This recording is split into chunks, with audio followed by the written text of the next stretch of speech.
छोटेलाल चौक से निकलकर आज 6 लाख करोड़ का लगभग का ईवीएम संभालने वाला व्यक्ति, क्या आपको याद आती हैं चौल की? किसी ने स्कॉलरशिप दी तो पढ़ाई कर ली। आपकी स्टोरी जब मैं देख रहा था, कोई बॉलीवुड मूवी से कम नहीं लगती। मुझे लगता है वो दिन दूर नहीं जब नीलेश शाह के नाम पे भी एक मूवी बनी। मेहनत से डरना नहीं चाहिए और कोई काम छोटा नहीं होता। चौल में घर भले छोटे और दिल सबके बड़े रहते थे। जब आप क्रिकेट खेल रहे थे, ग्लास टूट गया और प्रिंसिपल साहब ने आपको 4 घंटा खड़ा कर दिया, तब आदमी का हर बॉल पे छक्का लगता है। कोई भी आप लेवल पे रहें तो कहीं ना कहीं एरोगेंस सर पे चढ़ता है, कहीं ना कहीं। ICICI बैंक से वहाँ पे दुगना पगार मिल रहा था। कोई पॉलिटिक्स नहीं है ऑर्गेनाइजेशन में, कोई फेवरेटिज्म नहीं है। क्या क्वालिटी आप देख के हायर करते हैं यंगस्टर्स को जब हायर करते हैं? टेक्निकली म्यूचुअल फंड इंडस्ट्री में हम एक दूसरे से भयंकर कंपटीशन करते हैं। उस समय क्या बैकिंग आई आपको कि भाई वो करियर खत्म भी हो सकता था आपका? मेरे ख्याल से आपने उदय जी के साथ बहुत क्लोजली काम किया, उदय कोटक जी के साथ। प्रभु राम, कृष्ण जी, दुर्योधन और रावण, उन्होंने कहा कि 2 अवतार को मानो, दूसरे 2 को छोड़ दो। वो क्या कहानी है उसके पीछे? पहला बॉक्स प्रभु राम का है, इसे दूसरा कृष्ण भगवान का बॉक्स है। नमस्कार, स्वागत है आपका गेम चेंजर विद एमजे में। आज हम बात करने के लिए आप पहुंचे हैं बॉम्बे। ये माया नगरी, सपनों का शहर कहते हैं और आर्थिक राजधानी भी है भारत की। आज हम जिनसे बात करने वाले हैं उन पे तो दो ही लाइन आती है समझ के। मैं ज़्यादा बड़ा इंट्रोडक्शन देना नहीं चाहता आज।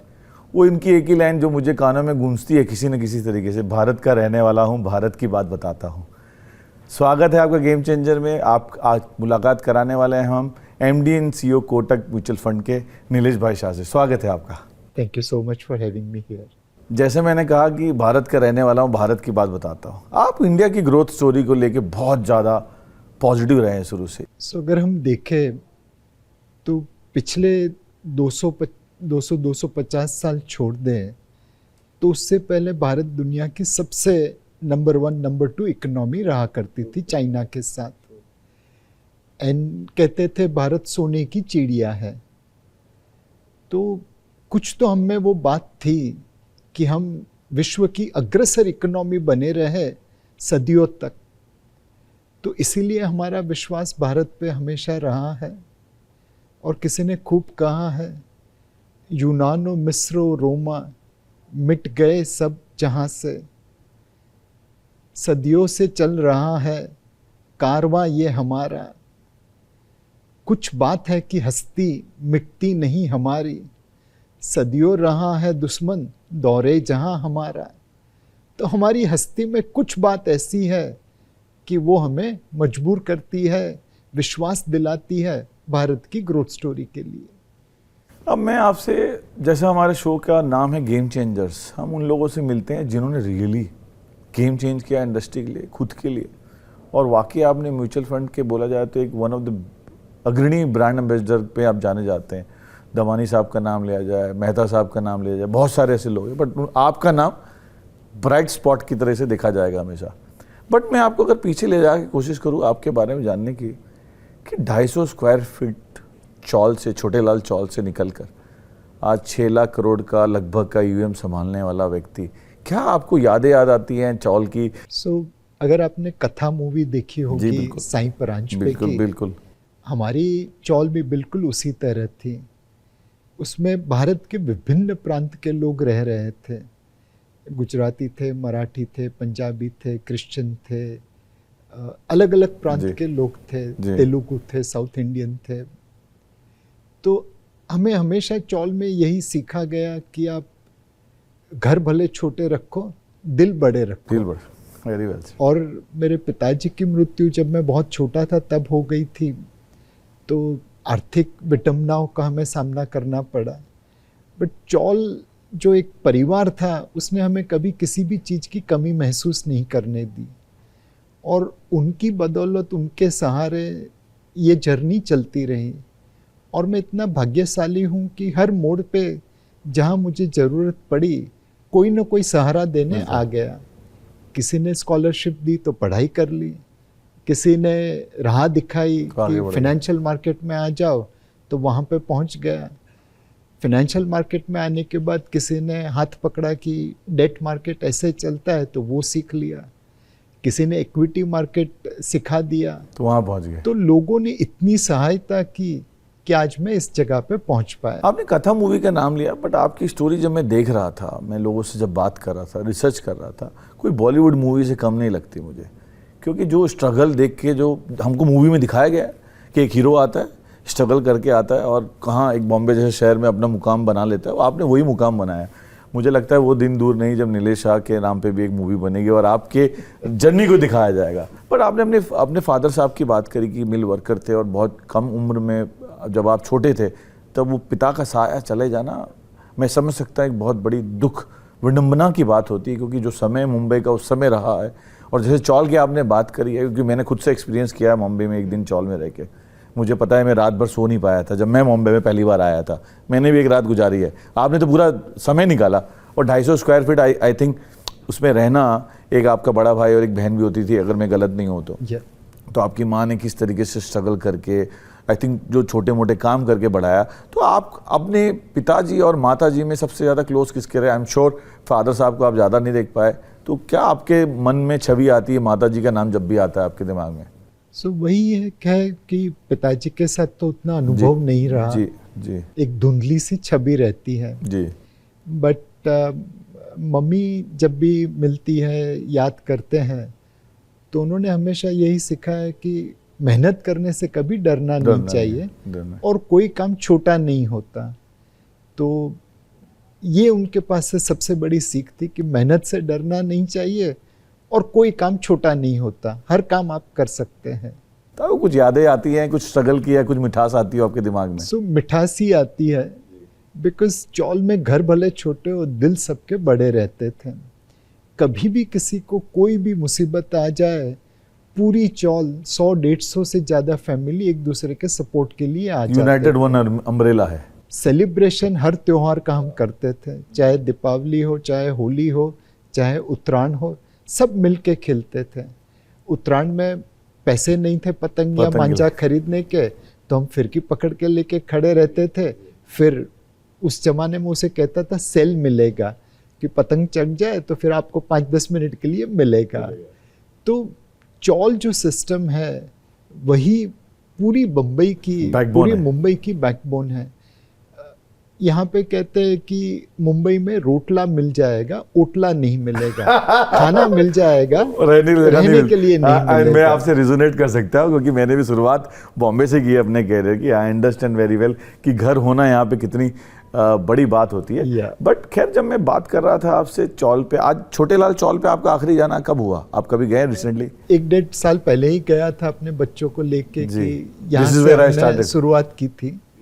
ऑब्वियसली अब पुराने नेबर कोई रहे नहीं है, बट बाहर से एटलीस्ट चौल तो देख लिया। उस मोमेंट। बट जब मैं आपसे स्कूल के बारे में बात कर रहा हूँ, मुझे बताया गया कि जैसे आपने खुद बताया कि आर्थिक स्थिति थोड़ी टाइट थी, तो आपके स्कूल के पैसे भी आपके प्रिंसिपल साहब भर देते थे विद द कंडीशन कि नंबर अव्वल आने चाहिए। तो आपको भरूंगा। तो मतलब प्रिंसिपल साहब कौन थे, आपको याद आता, अगर आप उनको याद कर सके शो के माध्यम से? जानी सर करके प्रिंसिपल साहब थे हमारे जी। और जब उन्हें पता चला कि मेरे पिताजी का देहांत हो गया, तो उन्होंने तुरंत कहा कि तुझे फीस की चिंता नहीं करनी है, तू खाली पढ़ाई में अव्वल दर्जे पे आ जा, मैं बाकी सारी चीज़ें देख लूँगा। अगर मैं अव्वल दर्जे पे नहीं आता तब भी आई एम श्योर कि उन्होंने मेरी फीस भरी होती, बट एक मोटिवेशन दे दिया, आप पढ़ो। और आज भी वो एस्प्लेनेड हाई स्कूल में अगर आप देखें तो बोर्ड के ऊपर जो टॉपर्स आते हैं उनका नाम होता है। मेरे बड़े भाई का भी नाम उसमें टॉपर में था, मेरा भी था, और मेरी छोटी सिस्टर का भी। कौन सा स्कूल बताया नीलेश भाई आपने? एस्प्लेनेड हाई स्कूल कालबा देवी में, जहाँ आपका छोटे लाल चौल था। और पर जब कॉलेज की आपको बात याद आती है कि मुझे बताया गया आपके दोस्तों से, जब मैं बात कर रहा था, कि बताया नीलेश भाई जितने पढ़ने में होशियार थे उतना मस्ती भी करते थे। कि कॉलेज में जब आप क्रिकेट खेल रहे थे, ग्लास टूट गया और प्रिंसिपल साहब ने आपको 4 घंटा खड़ा कर दिया, पर आपने बोला नहीं, आप पार्ट टाइम काम भी करते थे उस समय। वो कुछ याद आता है आपको आज कि नीलेश भाई ये ऐसे भी थे? यस, सो कॉलेज में ऑब्वियसली पढ़ाई के लिए जाते थे, बट मैं पार्ट टाइम काम भी करता था, तो आधे लेक्चर अटेंड करता था, आधे निकल जाता था। और कॉलेज में भी एक प्रोफेसर अंबिका सरकार करके प्रोफेसर थी।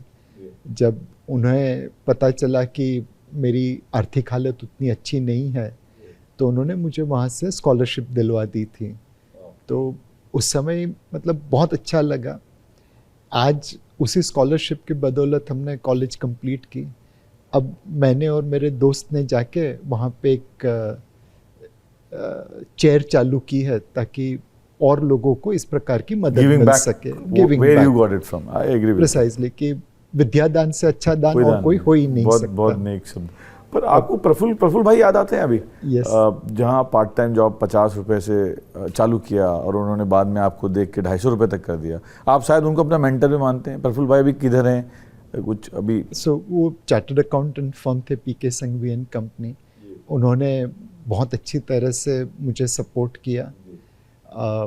उन्होंने इनकरेज किया कि तुम जब भी कॉलेज ख़त्म करके आ जाओ, यहाँ पे काम करो। और फिर उन्हीं के वहाँ पे मैंने आर्टिकलशिप भी की। और आर्टिकलशिप में उस ज़माने में स्टाइपेंड 200-250 रुपये होता था, वो मुझे उससे 5 गुना पैसा देते थे। And because of him I could complete my chartered accountancy.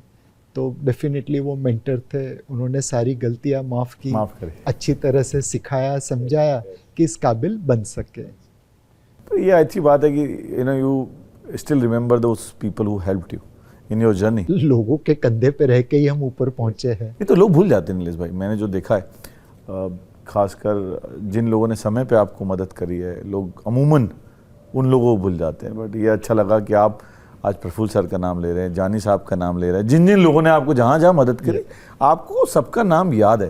But फिर चार्टर्ड अकाउंटेंसी में आप गए, आप गोल्ड मेडलिस्ट बन गए। जब कहते हैं ना, जब आदमी का हर बॉल पे छक्का लगता है, कोई भी आप लेवल पे रहें, तो कहीं ना कहीं एरोगेंस सर पे चढ़ता है, कहीं ना कहीं। ये मैंने देखा है जीवन में अपने साथ भी होते हुए। जब आपके हर बॉल पे लग रहे हैं ना, आपको लग रहा है कि कौन सा डायलॉग था नवाजुद्दीन सिद्दीकी, कभी कभी लगता है अपन ही भगवान है। तो ऐसा कभी एरोगेंस चढ़ा सर पे आपके? बहुत बार चढ़ा। और भगवान की मेहरबानी है कि इतनी जोर से नीचे गिरे कि अकल ठिकाने आ गई। तो फॉर एग्जांपल, जब मैं सीए गोल्ड मेडल हुआ और आईसीआईसीआई मर्चेंट बैंकिंग डिवीजन में ज्वाइन किया, तो पंख लेके गया था कि मैं तो सीए का गोल्ड मेडलिस्ट हूँ। पहले ही दिन पता चला कि वहाँ पे जितने लोग थे वो मेरे से ज़्यादा समझदार थे, ज़्यादा स्मार्ट थे और मेरे से ज़्यादा हम्बल थे। मेरे एक बहुत ही अच्छे मित्र, मेरे बॉस भी थे, श्रीनी करके। उन दिनों मतलब आईसीआईसीआई मर्चेंट बैंकिंग डिवीजन में आदमी ज़्यादा थे और चेयर कम थी, तो मैं उनकी चेयर पे बैठ के काम कर रहा था बिकॉज जल्दी पहुंच गया था। वो आए मेरे सामने बैठ के, उन्होंने काम चालू कर दिया। मुझे लगा कि ये क्लाइंट है। आधे घंटे बाद पता चला कि मैं उनकी चेयर पे बैठा था। उन्होंने ये नहीं कहा कि नीलेश तो खड़ा हो जा। तो श्रीनी जी कहाँ है अभी मतलब वो एक्सिस बैंक में काम कर रहे थे। अच्छा। अब वो छोड़ के रिटायर हुए हैं। तो ये सब लोगों ने हमें हम्बलनेस सिखा दी। और बीच बीच में ईगो आता जाता है, बट मार्केट इतनी जोर से गिरा देता है कि ईगो खत्म हो जाता है। Which is very right. I think if you realise कि ईगो और एरोगेंस आपके सर पे चढ़ता है, बट वो ईगो एंड एरोगेंस आपको कैसे नीचे ले जा सकता है और कहाँ कहाँ आपको पटक सकता है, ये बात आपसे बेहतर कोई नहीं जानता, जो आपने भी बताई एग्जाम्पल के द्वारा भी। बट ये जो लॉन्ग टर्म बैट्स लेने की आपकी आदत है, जो आप लोगों को एडवोकेट करते हैं कि लॉन्ग टर्म खेलो, शॉर्ट टर्म पैसे बनाने का मत सोचो, तो ये शुरुआत आईसीआईसीआई से हो गई थी? क्योंकि मुझे बताया गया कि आपको डबल सैलरी का ऑफर मिला, फिर शायद आपकी श्रीनी जी ने या किसी ने आपको रोका, and you stayed back and that paid really handsome dividend to you as well. Is that the true story? Absolutely. तो आईसीआईसीआई में जॉब मिल गया था, काम चालू कर दिया था, बट उस समय एक और कंपनी भी मैंने इंटरव्यू दिया था, बट उन्होंने वो इंटरव्यू के बाद अपॉइंटमेंट लेटर देने में थोड़ी देरी कर दी थी। आईसीआईसीआई बैंक से वहाँ पे दुगना पगार मिल रहा था। तो जब वो लेटर आया तो मैं अपने बॉस के पास गया कि मेरे पास ये ऑफ़र आई है, अब मैं क्या करूँ, श्रीनी जी के पास। तो उन्होंने बोला कि नहीं, यहाँ पे ही तू काम कर, यहाँ पे तेरी करियर अच्छी रहेगी, यहाँ पे ग्रोथ ज़्यादा मिलेगा। तो उनके बोलने पे, उनके समझाने पे मैं वहीं पे रुक गया and I have no regrets. पर आपके पास कोई आपका एम्प्लॉय आता है अभी कि मेरे पास डबल सैलरी आ गई, तो आप क्या समझाते हो? आप रुकने का प्रयास करते हो, क्या कहते हो कि जाइए आप? मैंने जो सीखा वही मैं औरों से कर रहा हूँ। मेरे एक दोस्त है पंकज डिब्रेवाल, उन्होंने एंटरप्रेन्योरशिप चालू की उन्हें अपना खुद का फंड मैनेजमेंट चालू किया, तो मैंने उसे एनकरेज किया कि अगर तू एंटरप्रेन्योर बन रहा है तो बिंदास आगे बढ़, एंड अगर नहीं चला तो यहाँ पे वापस आ जाना, मैं तुझे ले लूँगा। तो मैंने उसे अंडरराइट कर दिया ताकि उसको सपोर्ट मिल सके। कॉन्फिडेंस आ गया उसके दिमाग। कुछ लोग हैं जो ऐसे ही पैसों की लालच में जा रहे हैं, तो उन्हें रोक भी देता हूँ कि नहीं भाई, यहाँ पे तेरा ग्रोथ अच्छा है, यहाँ पे तेरी कमाई अच्छी है, ऐसे ऑर्गेनाइजेशन में मत जाओ जहाँ पे आपकी नॉलेज नहीं बढ़ेगी, सिर्फ पैसा मिलेगा। लंबी सोच रखिए, लंबी अवधि के लिए सोच करिए। पर यंगस्टर्स आज के डेट में जो आ रहे हैं, because I also run an organisation, पहले भी मैं बहुत सारी कंपनियों में रहा हूँ, जो यंगस्टर्स आते हैं आज की डेट में, I think all of them want a double salary, triple salary with in 1 year 2 year. वो उसको कैसे, रिटेंशन को आप कैसे मैनेज करते हो? क्योंकि you run such a large, 800 से 1000 लोग होंगे आपके पास भी मेरे ख्याल से, तो यंगस्टर्स की संख्या ज़्यादा होगी आपके पास भी अनडाउटेबली। तो वो कैसे, उनके माइंड बड़ा फ्लिकरिंग होता है यंगस्टर्स का। जो हमने देखा है कि कुछ टर्नओवर ऑर्गेनाइजेशन के लिए अच्छा है, नया ब्लड आता रहता है, नया अनुभव आता रहता है। एट द सेम टाइम आप अच्छी टैलेंट को तो नहीं जाने देंगे, और लोग इसलिए नहीं जाते कि किसी और जगह पे पैसा ज़्यादा मिलता है, इसलिए जाता है कि किसी और जगह पे उन्हें ग्रोथ अपॉर्चुनिटी अच्छी दिखेगी। अगर मैं उन्हें यहीं पे वो ग्रोथ अपॉर्चुनिटी दे सकता हूँ तो उन्हें बाहर जाने की ज़रूरत नहीं है। और हमारे कोटक ग्रुप में वो डीएनए बहुत अच्छा है। कोई पॉलिटिक्स नहीं है ऑर्गेनाइजेशन में, कोई फेवरेटिज्म नहीं है, और हम लोगों को ग्रोथ अपॉर्चुनिटी देते रहते हैं। हम जब शुरू हुए इस ग्रुप में तो छोटी सी एनबीएफसी थे, वहाँ से आज इतनी बड़ी बैंक बन गए। तो सब्सिडरी कंपनीज में भी उसी प्रकार का ग्रोथ मिल रहा है। और अगर आपको एक ऑर्गेनाइजेशन से दूसरे ऑर्गेनाइजेशन में जाना है तो वो भी पॉसिबल है। तो ग्रोथ की वजह से लोग यहाँ पे रुके रहे। पर आपकी म्यूचुअल फंड इंडस्ट्री में चर्निंग रेट क्या है, और इज दैट जो कहा जाता है एक जनरल फिनोमिना है अक्रॉस द इंडस्ट्री में? बिकॉज लोग कहते हैं कि people leave because of their immediate bosses. Is that, I you agree with that thought कि लोगों के कारण छोड़ जाते हैं? 100% कि आज अगर आप अपने बॉस के साथ कंफर्टेबल है तो आप उसकी बात मान लेंगे। अगर आप आपके बॉस के साथ अनकंफर्टेबल है तो कहीं ना कहीं वो कांटा चुभता रहेगा। एंड एज एन ऑर्गेनाइजेशन हमारी कोशिश यही है कि हम लोगों के साथ फेयरली ट्रीट करें।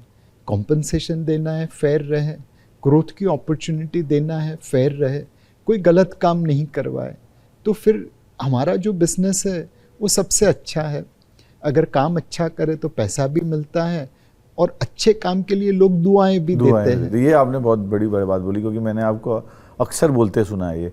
पर आपके यहाँ चर्निंग रेट क्या है नीलेश भाई म्यूचुअल फंड इंडस्ट्री में? Average high single digit. But क्या पीपल फ्रॉम IIMs और big institute, do they look at mutual fund industry to come and join now? ये चेंज हुआ है अभी? पहले तो नहीं था, मैं जब बात करता था लोगों से। यस, सो अभी तो म्यूचुअल फंड इंडस्ट्री लोगों को बहुत अच्छी लग रही है। हमें बढ़िया से बढ़िया टैलेंट मिल रहा है, not only in finance but also in other sectors like IT हो, इंजीनियरिंग हो, क्वांट हो। तो अल्टीमेटली हमारा बिजनेस पीपल्स बिजनेस है। जितनी टैलेंट अच्छी होगी उतना ही अच्छा हम आउटपुट दे पाएंगे। तो नीलेश शाह को इम्प्रेस करने के लिए जो भी यूथ देख रहा है मेरे को आज यहाँ कोटक म्यूचुअल फंड में काम करना चाहता है, तो क्या चाहिए? बेसिक एजुकेशन क्या चाहिए, और क्या क्वालिटी आप देख के हायर करते हैं यंगस्टर्स को जब हायर करना हो? सो एक, मैं लोगों के पैसे मैनेज करता हूँ तो मेरे लिए सबसे ज़्यादा ज़रूरी है इंटीग्रिटी। हमारा बिजनेस मनी मैनेजमेंट का नहीं है, हमारा बिजनेस ट्रस्ट मैनेजमेंट का है। Very true. हम लोगों के विश्वास को संपादन करते, अर्जित करते हैं और उसमें बढ़ावा करते हैं। तो इंटीग्रिटी फर्स्ट होती है। हम लोगों के पैसे मैनेज करते हैं तो एक दायित्व आता है, तो एक प्रोफेशनल क्वालिफिकेशन ज़रूरी है, चाहे MBA हो, चाहे चार्टर्ड अकाउंटेंट हो, चाहे इंजीनियर हो। MBA is must and you should have then. एक प्रोफेशनल क्वालिफिकेशन चाहिए, इंटीग्रिटी चाहिए, एंड फाइनली आपका एप्टीट्यूड चाहिए। अगर आप किसी चीज़ को पसंद करेंगे तो 90% एफर्ट डाल के 120% आउटपुट निकालेंगे। अगर किसी चीज़ को पसंद नहीं करेंगे तो 120% एफर्ट पे भी 80% आउटपुट निकलेगा। तो इंटीग्रिटी, एजुकेशन एंड एप्टीट्यूड, ये 3 चीज़ चाहिए। बट आपने इंटीग्रिटी की बात करी, क्योंकि जब आपने 2015 में कोटक ज्वाइन किया तब मेरे ख्याल से लगभग 35,000 करोड़ का AUM था। आज जो लगभग 5,70,000 या 6 लाख करोड़ के आजू बाजू का AUM हो गया है, और आप आज नंबर 5वें स्थान पे हैं AUM के मुकाबले। And SBI obviously lead the pack, और पीछे बीच में 2-4 लोग, और निपोन आपसे थोड़ा ऊपर बैठा हुआ है, ICICI एंड HDFC है। तो आप 5-6 प्लेयर मिलकर 45% 50% कंट्रोल करते हैं मार्केट को। तो मेरा सवाल ये है कि जो 6 प्लेयर्स है, इनकी क्या दायित्व है मार्केट को लेके, और ऑब्वियसली एमफी में जो काम हो रहा है उसके अलावा आप लोग भी एजुकेट करने का काम करते हैं इन्वेस्टर्स को। और साथ में जब आप देखते हैं, मैं नीलेश साहब से पूछूं कि आने वाले 1 साल में 2 साल में कोटक को क्या नंबर 1 ले जाना चाहते हैं, क्या आप भी वही 11 लाख 12 लाख करोड़ को चेस करते हैं, या आपने हमेशा ट्रस्ट की बात करी है? क्या ये सवाल थोड़ा लंबा है, बट मैं चाहूँगा आप इसका इत्मीनान से आंसर दें। मेरी कोशिश यही रहेगी कि हम भारत की नंबर 1 कंपनी बन जाए in terms of investor trust. मुझे लोगों का विश्वास मिल गया तो आज नहीं तो कल उनका पैसा भी आ जाएगा। बट अगर मैं शॉर्टकट लेके पैसा लेके आऊं तो आज नहीं तो कल वो वापस चला जाएगा। सो मेरे लिए विश्वास संपादन करना, ट्रस्ट मैनेज करना मोस्ट इम्पॉर्टेंट है, वो हमारा ऑब्जेक्टिव है। सेकंड चीज, म्यूचुअल फंड इंडस्ट्री में हम एक दूसरे से भयंकर कंपटीशन करते हैं, लेकिन जब इंडस्ट्री की बात आती है, निवेशक की बात आती है, तो एमफी के जरिए सब एकजुट हो जाते हैं, एक ही बात करते हैं, एक ही भाषा बात, सब एक ही भाषा करते हैं। एक बार तो ऐसे हुआ था कि मैं एक सेशन में था, प्रेजेंटेशन दे रहा था, मेरे साथ मेरे इंडस्ट्री के कलीग भी थे। तो मेरे एक इंडस्ट्री कलीग ने अपना प्रेजेंटेशन आधा किया, फिर रोक दिया और बोला कि अब बाकी का प्रेजेंटेशन नीलेश कर देगा। तो मतलब इतनी हम लोग में एकजुटता है कि पर अमूमन आपको देखा गया है कि आपको प्रशांत जैन से कंपेयर करते हैं लोग, ऐसा क्यों है, और आपको कैसा दे लगता है सुन के? प्रशांत जैन हमारी इंडस्ट्री के डोनाल्ड ब्रैडमैन है, अगर उनके साथ कंपैरिजन हो तो अच्छा ही लगता है। You feel nice about it? 100%, मतलब उनके जैसा व्यक्ति बहुत कम होता है। अब अगर कोई आपकी कंपैरिजन हीरे के साथ करे तो आपको तो गर्व ही होगा। आपका क्या इक्वेशन है उनके साथ? बहुत अच्छा इक्वेशन है, बहुत अच्छे दोस्त हैं हमारे। एंड इनफैक्ट आज सुबह ही मैंने उनसे बात की, किसी कारण के लिए एक इनवाइट देना था उनके इवेंट के लिए, तो उन्होंने सिर्फ इतना किया, नीलेश भाई तुमने फ़ोन किया है तो मुझे खाली कैलेंडर चेक करना है, बाकी किसी चीज़ चेक करने की ज़रूरत नहीं है। मतलब you guys are good friends also off the cuff, that way you together in the one mission of educating investors, that's which is you doing it. जब आपकी फ्रैंकलिन टेम्पल की शुरुआत हुई, I think you were the first one who seen जो date fund का fraud हुआ उस समय, जो हुआ था उस समय, I think you gone through lot of trouble that point of time. आपने विटनेस किया है खुद, तो उस समय क्या बैकिंग आई है आपको कि भाई वो करियर खत्म भी हो सकता था आपका, मेरे ख्याल से, if I'm not wrong. Definitely. But how you overcome that? So हमने फ्रैंकलिन टेम्पल्टन में जब निवेश करना चालू किया तो टेम्पल्टन की वैल्यू फिलॉसफी, वैल्यू स्ट्रैटेजी थी, तो लोअर क्रेडिट पेपर्स लेते थे ये उम्मीद में कि उनमें क्रेडिट रेटिंग अपग्रेड हो जाएगा, और हमारे कुछ कॉल गलत गए और उसकी वजह से NAV पे हिट आ सकती थी, हमारी करियर ख़त्म हो सकती थी। तो पहले तो टेम्पल्टन का शुक्रगुजार हूँ कि उन्होंने ये पूरे लॉसेस अपनी AMC में ले लिए, फंड को या इन्वेस्टर को कोई नुकसान नहीं होने दिया। सेकंड, उन्होंने हमें दूसरा मौका दिया कि ये क्रेडिट रिस्क मैनेज करना भारतीय एनवायरनमेंट में सही नहीं है, आप इंटरेस्ट रेट रिस्क मैनेज करिए, आप ड्यूरेशन रिस्क मैनेज करिए और इन्वेस्टर्स के लिए पैसा बनाइए। उस एक स्ट्रैटेजी चेंज की वजह से 2004 में फ्रैंकलिन टेम्पल्टन भारत की दूसरी बड़ी म्यूचुअल फंड कंपनी बन गया। UTI सबसे आगे थी, बट टेम्पल्टन जो एक फॉरेन ब्रांड थी वो नंबर 2 एसेट मैनेजमेंट। आपको उसके लिए अवार्ड भी मिला 97 से 2004 के बीच में, बहुत सारे अवार्ड, डेट फंड नंबर 1 हो गया, इक्विटी को पीछे छोड़ दिया। यस, मतलब बहुत सारे अवार्ड मिले, बिकॉज हम लोग ने उस समय बड़ी अच्छी तरह से इंटरेस्ट रेट रिस्क को मैनेज किया। एंड मोर इम्पॉर्टेंटली, मतलब एक डिस्ट्रीब्यूटर थे जिन्होंने मतलब लोगों के बीच में कहा कि नीलेश भाई आपके फंड में क्रेडिट लॉस हुए थे, बट मुझे आप पे विश्वास है कि ये क्रेडिट लॉस मतलब इंडस्ट्री सिचुएशन की वजह से हुए होंगे, आपने जानबूझ के कोई गलत डिसीजन नहीं लिया होगा, मुझे आपकी इंटीग्रिटी के ऊपर विश्वास है। वो स्टेटमेंट जब किसी ने किया तब आपको अपने दायित्व का पता चला कि हमारे एक गलती से, एक गलत निर्णय से क्या हो सकता है? कितना नुकसान हो सकता है। But your integrity, your goodwill, I think कहते हैं ना, आपने पैसे शायद कम कमाए हो बट गुडविल बहुत कमाया है। एंड यही कारण है गुजराती कविता है मकरंद दवे की, गमतू मले तो गुंजे ना भरिए, गमता नो करिए गुलाल। अगर आपको कोई अच्छी चीज मिल जाए तो आपकी जेब में मत डालिए, आप उसे सबके साथ शेयर करिए। आपने उदय जी के साथ बहुत क्लोजली काम किया, उदय कोटक जी के साथ। तो अभी तो वो बोर्ड में है, एक्टिव मेरे ख्याल से उतना नहीं है, बट जब इनिशियली जब आप आए तो मुझे याद है कहीं पे शायद आपने या उदय जी ने जिक्र किया था 4 अवतार्स का, प्रभु राम, कृष्ण जी, दुर्योधन और रावण। उन्होंने कहा कि 2 अवतार को मानो, दूसरे 2 को छोड़ दो। वो क्या कहानी है उसके पीछे की? जब मैं उदय कोटक से मिला तो मैंने उनसे कहा कि आपकी मेरे पास क्या अपेक्षा होगी फर्स्ट मीटिंग में। तो उन्होंने बोला कि एक नीलेश 2x2 बॉक्स रहेगा। पहला बॉक्स प्रभु राम का है, वो मर्यादा पुरुषोत्तम थे, वो जो काम करते थे उसके ऑब्जेक्टिव उम्दा होते थे, और उस ऑब्जेक्टिव को अटेन करने के लिए जो प्रोसेस फॉलो करते थे वो भी उम्दा होती थी। तो हमेशा राम भगवान की तरह डिसीजन लेना, ऑब्जेक्टिव सही होना चाहिए and process to achieve that objective भी सही हो। इसे दूसरा कृष्ण भगवान का बॉक्स है, कलयुग है, बिजनेस कर रहे हैं, कभी कभार आपको कृष्ण भगवान की तरह शॉर्टकट लेना पड़ेगा। कृष्ण भगवान ने भी शॉर्टकट लिए, लेकिन ऑब्जेक्टिव हमेशा उनका उम्दा था, उच्च था।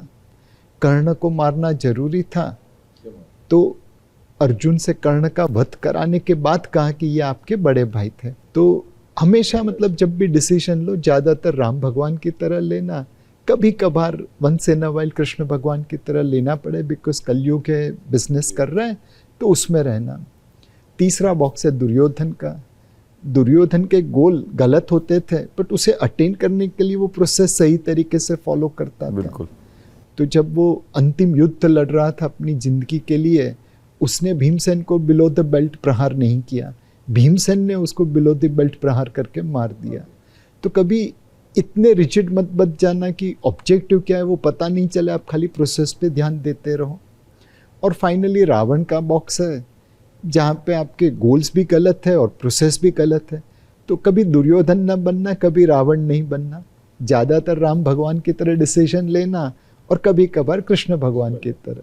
पर कभी जीवन में ऐसा मौका आया 10 सालों में कि दुर्योधन या रावण का अवतार मतलब वो बनना पड़ा हो?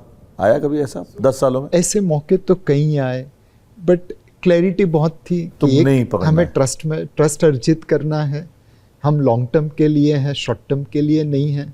और मेरे जो सुपीरियर्स है, मेरे बॉस है, मेरा बोर्ड है, उन्होंने हमें हमेशा सपोर्ट किया। उन्होंने कभी ये नहीं कहा कि आप शॉर्टकट लेके परफॉर्मेंस लेके आइए। उन्होंने हमेशा हमें समय दिया कि आप भले शॉर्टकट नो लो, भले कोई शॉर्ट टर्म परफॉर्मेंस नहीं आए, बट अच्छी तरह काम करना, लोगों के विश्वास का दुराचार मत करना। हमें ये रिसर्च करनी चाहिए थी, बट हमने वो नहीं की। तो मीडिया कंपनीज को आप कैसा देखते हैं? मीडिया लैंडस्केप बदल रहा है। Are you really understanding what is crypto is all about? क्योंकि 99% लोगों ने तो they lost money into it. So 4 सलाह है कि घर पे पैसे रखेंगे तो झाड़ उगेगा पैसे का।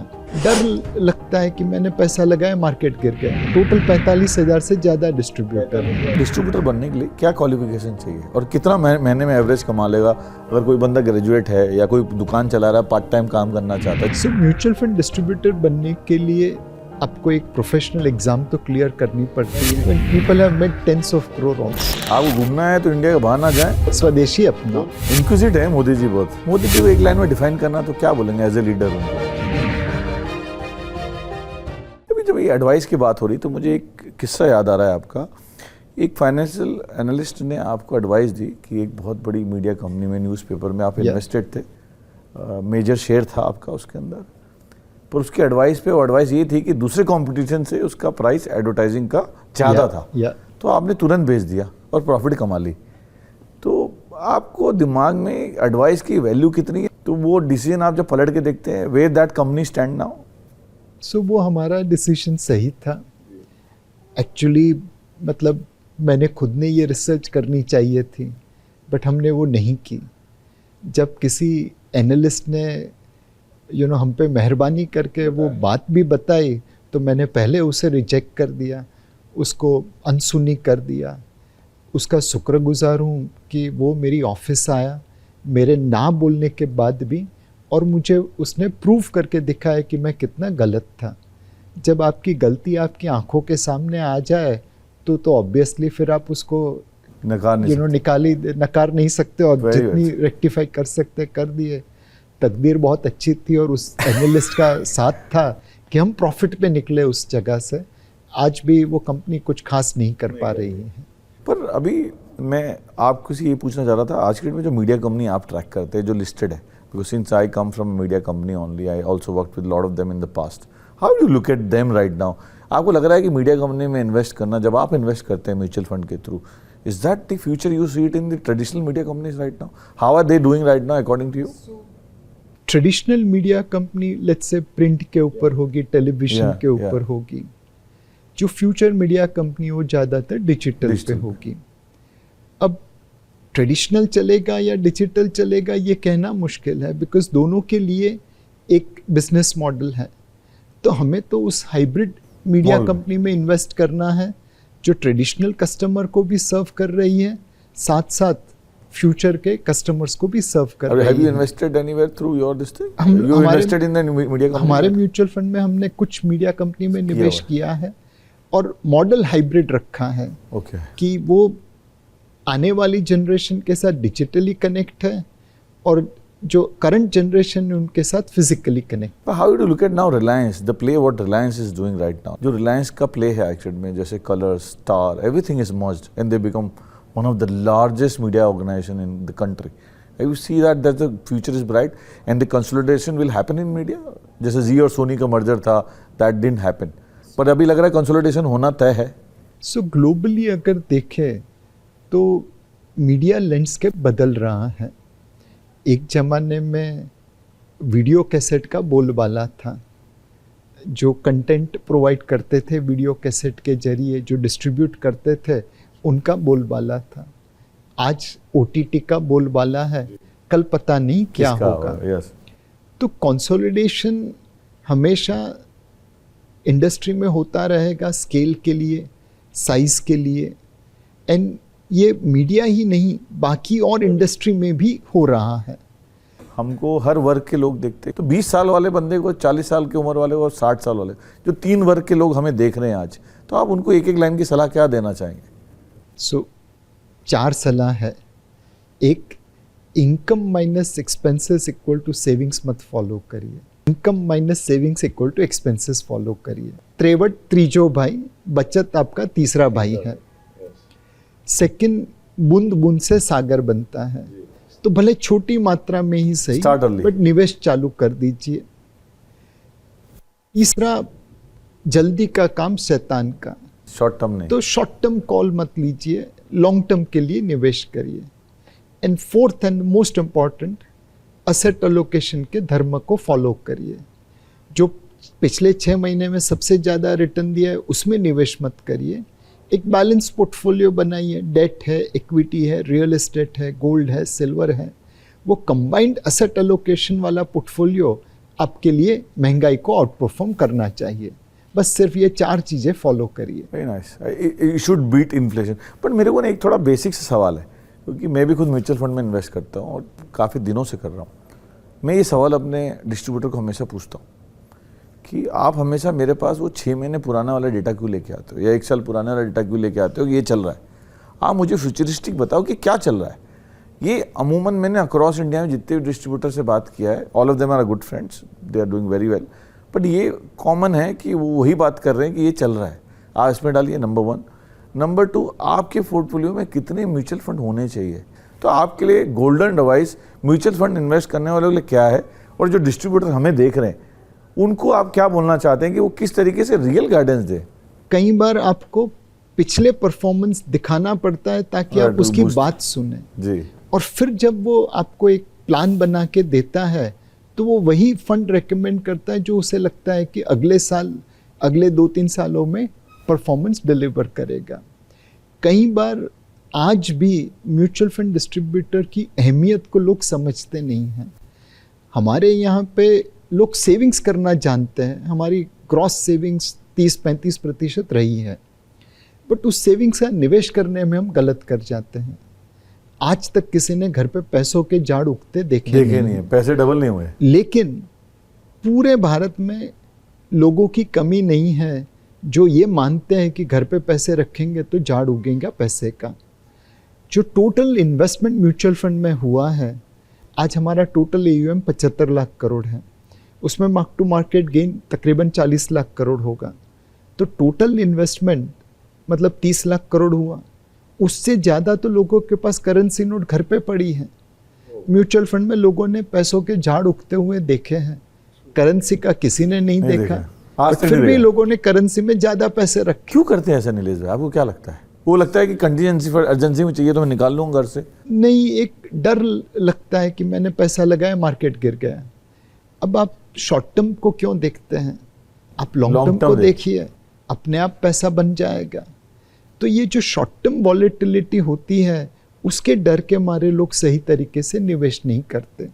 किसी लोगों को टाइमिंग करना है कि भाई बॉटम होगा तब निवेश करेंगे, बट किन्होंने बॉटम पे निवेश किया है? Nobody can time the market, I guess. You can never time the market. ये सबसे बड़ा डर। बट आप मुझे बताइए, जब मेरे जैसा आदमी आपसे सवाल पूछता है, मैं कहता हूँ कि नीलेश भाई मेरे पास समय की कमी है, मैं नहीं देख पा रहा हूँ खुद का अपना पोर्टफोलियो, तो क्या मैं डायरेक्ट इन्वेस्ट करना चालू करूँ? क्या मैं डिस्ट्रीब्यूटर के थ्रू को, मैं मतलब जितने भी लोग हमारे जैसे समझना चाहते हैं म्यूचुअल फंड को, मैं उनका एक सूत्रधार बन रहा हूँ आपके सामने, क्या मैं डायरेक्ट इन्वेस्ट करूँ या मैं म्यूचुअल फंड के थ्रू करूँ? अगर मैं डायरेक्ट करता हूँ तो मेरा 2% का फायदा होता है, if I am not wrong, 2% that I save, वो 2% शायद डिस्ट्रीब्यूटर को जाता है। ये इज दैट द मैथ्स? क्योंकि बहुत से लोग ये सवाल मेरे से भी पूछते हैं, मनोज जी आप नीलेश भाई से सवाल पूछेगा जरूर कि डायरेक्ट करें कि डिस्ट्रीब्यूटर के थ्रू करें। आई थिंक बहुत ट्रिकी सवाल पूछ लिया मैंने आपसे। नहीं, ये एकदम ही अच्छा सवाल है और इसका क्लैरिफिकेशन भी उतना ही ज़रूरी है। अपने में एक दोहा है संत कबीर का, गुरु गोविंद दोनों खड़े काको लागो पाए, बलिहारी गुरुदेव की जो गोविंद दियो बताए। हमारे यहाँ पे गुरु की इम्पोर्टेंस गोविंद से ज़्यादा है, टीचर भगवान से आगे हैं। जो आपका म्यूचुअल फंड डिस्ट्रीब्यूटर है वो आपका टीचर है, आपको फाइनेंशियल प्लानिंग सिखाता है, आपको सही तरीके से निवेश करने की राह दिखाता है। अब अगर आप इतने समझदार हैं कि आपको कोई गाइड की ज़रूरत नहीं है तो आप डायरेक्ट निवेश करिए। बट अगर आप इमोशनल हैं, रैशनल डिसीजन नहीं ले पाते, आपके पास समय का अभाव है, रिसर्च नहीं कर पाते, रिसर्च करने के बाद आप एग्जीक्यूट नहीं कर पाते, तो आपके लिए ज़रूरी है कि आप एक म्यूचुअल फंड डिस्ट्रीब्यूटर को साथ में रखें। म्यूचुअल फंड कोई चैरिटी बिजनेस नहीं है। यहाँ पे हम अपने लिए पैसा बनाते हैं, अपने निवेशक के लिए भी पैसा बनाते हैं। तो म्यूचुअल फंड डिस्ट्रीब्यूटर अपनी सर्विस का चार्ज तो करेगा ही करेगा। How much they get? 2% on an average? It varies across fund. Average? So average अगर देखा जाए तो 1% के आसपास 1% ही मिलता है। 1%। अगर कोई बंदा 400 करोड़ का AUM मैनेज करता है तो ही गेट्स ओनली 1%। हाँ, मोटा मोटा। पर उनको कोई ऐसा इंसेंटिवाइज नहीं होता कि आप कोटक का बेचिए, SBI का बेचिए तो मैं ज़्यादा दूंगा। Is that a cut throat behind the wall game? वो कंपटीशन तो रहेगा, बिकॉज हमारे जो फंड है उनकी साइज के अनुरूप वहाँ पे हम एक्सपेंस रेशो चार्ज करते हैं। बड़ा फंड है तो एक्सपेंस रेशो कम होगा, छोटा फंड है तो ज़्यादा रहेगा, और उस एक्सपेंस रेशो के हिसाब से आप म्यूचुअल फंड डिस्ट्रीब्यूटर्स पार्टनर्स के साथ शेयरिंग करेंगे। बट जो अच्छा म्यूचुअल फंड डिस्ट्रीब्यूटर है वो अपने क्लाइंट के रिक्वायरमेंट देख के उसे फंड रेकमेंड करता है। उसके लिए अपनी कमाई एक साइड डिसीजन है, पैसों के लिए वो अपने क्लाइंट को मिस सेल नहीं करेगा। पर आप आर यू श्योर ये नहीं हो रहा है अभी इंडिया में मिस सेलिंग म्यूचुअल फंड की? अगर आप कंप्लेंट के रूप में देखें तो हमारी जो कंप्लेंट आती है वो 6 सिग्मा लेवल से भी ज़्यादा है। पिछले साल अगर मेरी याददाश्त सही है तो हमें सिर्फ 1000 कंप्लेंट मिली, जबकि हमारे नंबर ऑफ इन्वेस्टर्स 70 लाख के ऊपर है। 70 लाख? 70 लाख के ऊपर। और कितने डिस्ट्रीब्यूटर है? हमारे टोटल 45,000 से ज़्यादा डिस्ट्रीब्यूटर। 45,000 से ज़्यादा डिस्ट्रीब्यूटर है। तो 1000 ही कंप्लेंट आई कुल मिला के, और वो भी मिस सेलिंग की नहीं थी। इनफैक्ट हम तो मतलब मिस सेलिंग रोकने के लिए प्रोएक्टिवली काम करते हैं। तो अगर किसी वृद्ध पुरुष ने या महिला ने इक्विटी फंड में निवेश किया तो हम फ़ोन करके पूछते हैं कि आपको पता है ना इक्विटी रिस्की है, वॉलेटाइल है, आप सही में निवेश करना चाहते हैं? Kotak? We do it from Kotak mutual fund.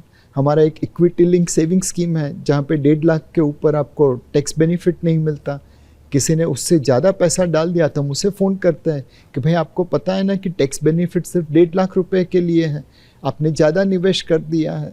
तो हमारी तरफ से हम भरपूर कोशिश करते हैं कि सही सेलिंग हो, because right selling will ensure that customer का विश्वास हम पे बना रहे। म्यूचुअल फंड डिस्ट्रीब्यूटर बनने के लिए क्या क्वालिफिकेशन चाहिए और कितना महीने में एवरेज कमा लेगा?